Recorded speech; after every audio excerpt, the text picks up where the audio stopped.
Assalamualaikum warahmatullahi wabarakatuh.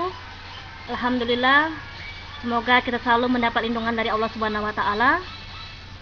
Salawat serta salam tersampaikan pada junjungan kita Nabi besar Muhammad SAW serta para pengikutnya yang insyaallah istiqomah hingga akhir zaman. Izinkan pada hari ini Ibu akan menyampaikan materi tentang teknis PPL, simulasi mikro dan PPL di sekolah. Simulasi PPL akan dilaksanakan pada tanggal 23 sampai 27 Juli 2020. Mahasiswa akan dibagi menjadi beberapa kelompok dan akan dibimbing oleh dosen pembimbing simulasi.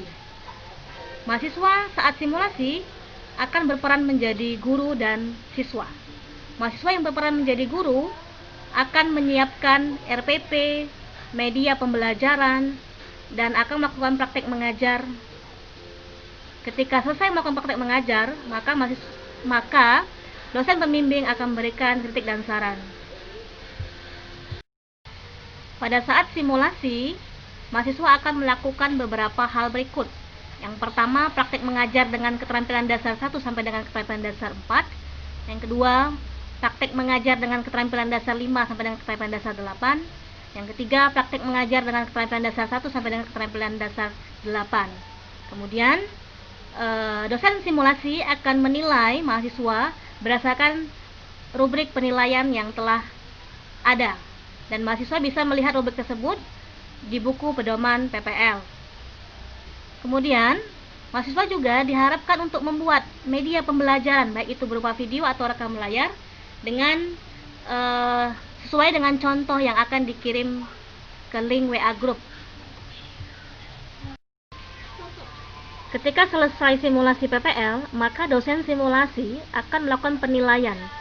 Dan ketika penilaian itu di bawah nilai rata-rata, maka mahasiswa akan dilakukan remedial, pengulangan kembali, yang akan dilaksanakan pada tanggal 28 Juli 2020. Di sini mahasiswa akan melakukan praktek mengajar dengan dosen simulasi yang telah ditetapkan.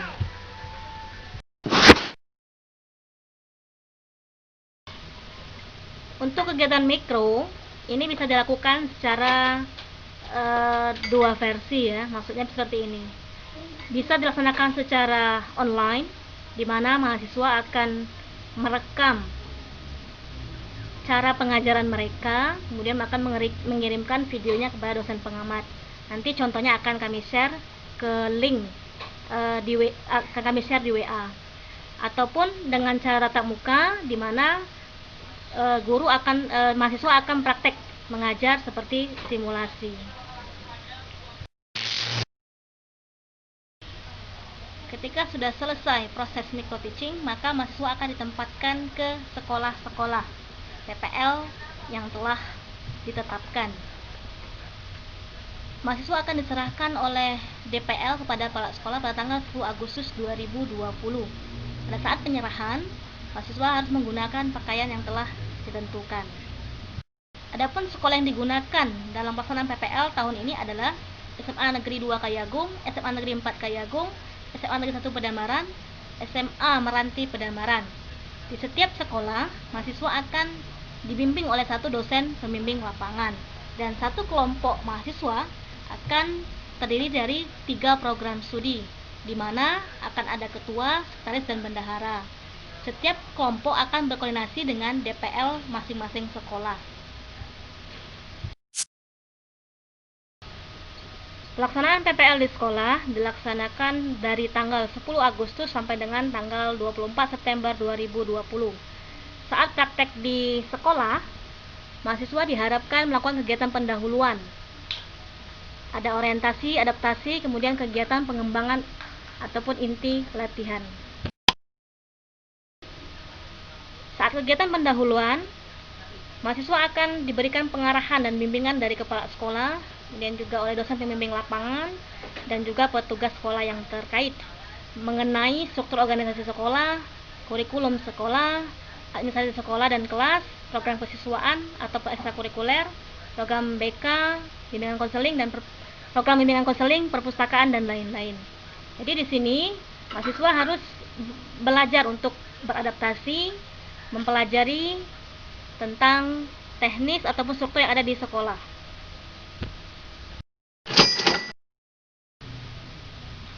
Dalam kegiatan pengembangan atau inti latihan, mahasiswa melakukan 2 praktik, yaitu praktik keguruan dan praktik kependidikan.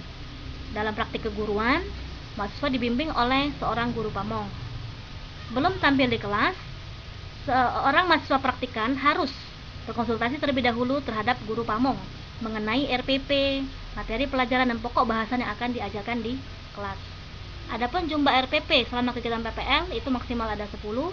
Kemudian setiap praktikan itu hanya dibenarkan mengajarkan mata pelajaran yang sesuai dengan jurusannya.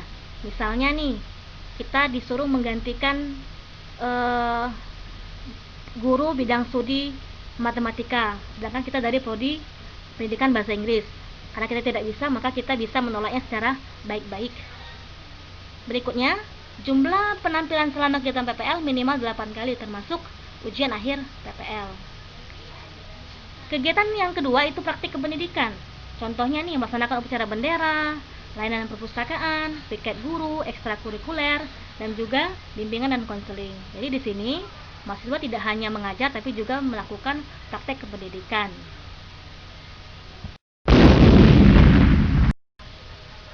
Saat praktikan di sekolah, DPL akan memantau ke sekolah masing-masing.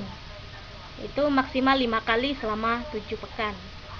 Di tugas DPL di sana akan melihat apakah ada permasalahan yang dihadapi oleh mahasiswa PPL, baik itu secara internal dalam kelompok PPL ataupun eksternal dengan permasalahan cara mengajar siswa dengan guru di sana. Ketika ada permasalahan, maka akan dicarikan solusi ataupun saran sehingga permasalahan itu cepat diselesaikan. Pada saat pekan kelima atau keenam, maka akan dilakukan supervisi pimpinan dari fakultas dan juga keprodi akan meninjau sekolah-sekolah tempat PPL dengan tujuan untuk memeriksa kegiatan belajar mengajar atau kegiatan PPL yang telah terlaksana di sekolah dan memeriksa apakah ada kendala yang dihadapi oleh mahasiswa PPL atau tidak, dan bertanya kepada pihak sekolah mengenai tanggapan tentang mahasiswa PPL, apakah ada hal-hal yang perlu dibenahi.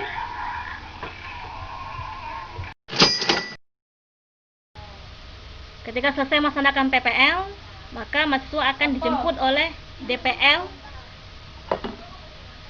Mahasiswa akan melakukan perpisahan di sekolah dan akan pulang ke Uniski secara sendiri-sendiri. Proses praktik di sekolah yang telah Ibu jelaskan tadi, itu jika sekolah melakukan tatap muka. Tetapi, jika pembelajaran di sekolah itu dilaksanakan secara daring atau belajar di rumah, maka kita selaku praktikan itu harus mempelajari sistem belajar daring yang baik yang bagaimana. Berikut ini bisa Anda baca, itu ada sistem belajar daring rekomendasi nasional. Silakan dipelajari dan dibuka linknya. Yang kedua, mahasiswa bisa mempelajari nih bagaimana cara membuat media pembelajaran baik itu PPT ataupun video melalui rekam layar ataupun screen recording dengan menggunakan berbagai macam aplikasi. Misalnya nih menggunakan Bandicam, KineMaster, Sway, Fastone, menggunakan PPT Windows 10 dan lain-lain. Jadi dengan menguasai media pembelajaran ini, maka nantinya ketika kita praktikan disuruh oleh guru untuk mengajar secara daring ke siswanya, mahasiswa bisa melakukannya. Ini adalah penggunaan Google Classroom ya, merupakan solusi yang sering digunakan oleh di sekolah. Silakan nanti dipelajari bagaimana cara menginstal, buat kelas dan sebagainya. Jadi kita akan terbiasa melakukannya ketika kita disuruh untuk mengajar secara daring. Yang perlu Ibu tekankan bahwa mahasiswa praktikan harus memahami dan menguasai 8 keterampilan dasar, sehingga ketika saat mengajar, mahasiswa dapat mengajar dengan baik dan benar. Kemudian yang kedua, mempelajari cara membuat media pembelajaran. Ketika guru pamong mengarahkan mahasiswa praktikan untuk membuat media pembelajaran karena mereka belajar secara daring, maka mahasiswa siap dan bisa membuat media pembelajaran secara daring. Yang ketiga, kita berharap kita selalu tetap jaga kesehatan, tetap semangat. Semoga PPL tahun ini dapat berjalan dengan baik. Terima kasih. Wassalamualaikum warahmatullahi wabarakatuh.